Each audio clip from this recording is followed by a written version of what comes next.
Mga boss, sa halagang 150 pesos ay mayroon na tayong isang amplifier na maliit.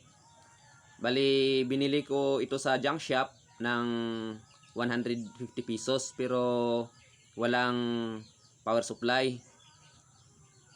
So, ngayon mga boss, i-kondisyon natin ito. So, mayroon tayong savings na power supply dito na ikakabit mamaya. So, ang ginagawa ko ngayon mga boss, inaalis ko itong mga connection, itong mga wires. Kasi, huhugasan natin itong board.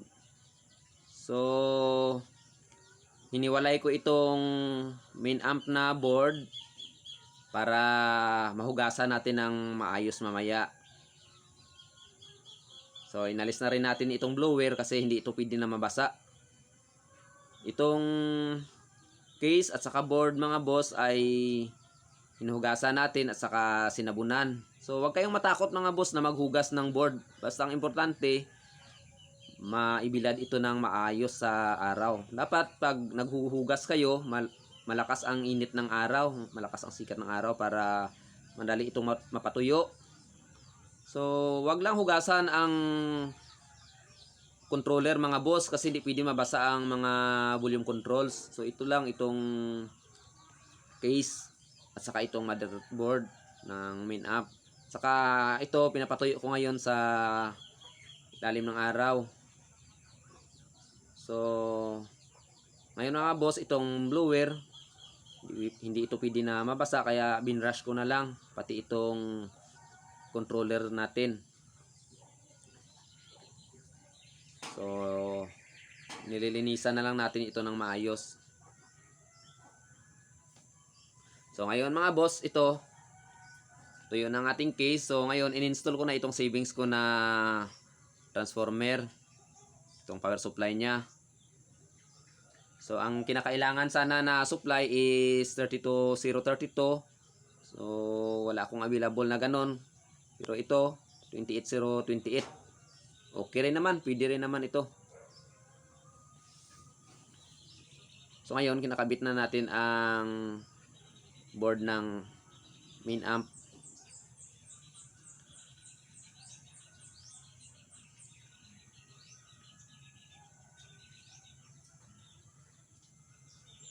So, before ko ito hinugasan mga boss, na-testing ko na itong board.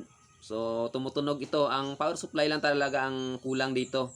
Siguro bininta ng ari kasi sunog ang power supply. Kaya ngayon, dire-diretso ang pag-assemble natin.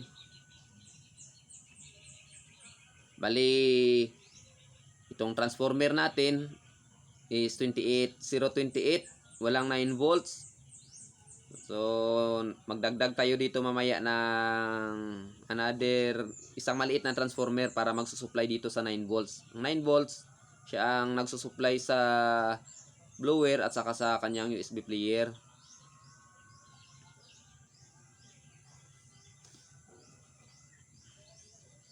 So, ngayon mga boss, ito na ang kanyang controller. So, ikinabit na rin natin.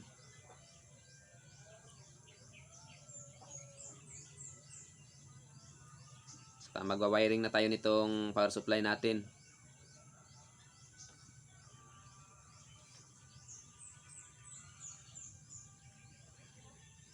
So, sayang naman, para mapakinabangan, i-restore natin. So,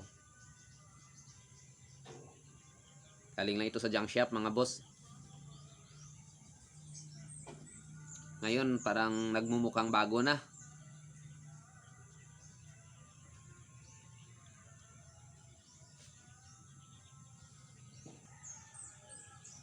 So ngayon, ito ang 750 mA na 9 volts na i-add natin dito.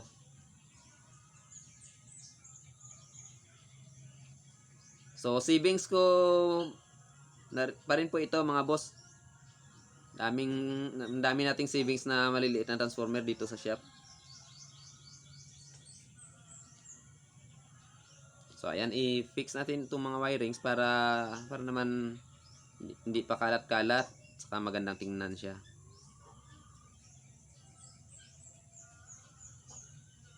So, sa paghugas ng board pala mga boss, siguraduhin nyo na tuyong-tuyo bago nyo i-testing. So, ito mga boss, titesting na natin itong ating itong ating amplifier na kaka-assemble lang. So mayroon na rin tayong music na nilagay. So ayan mga boss.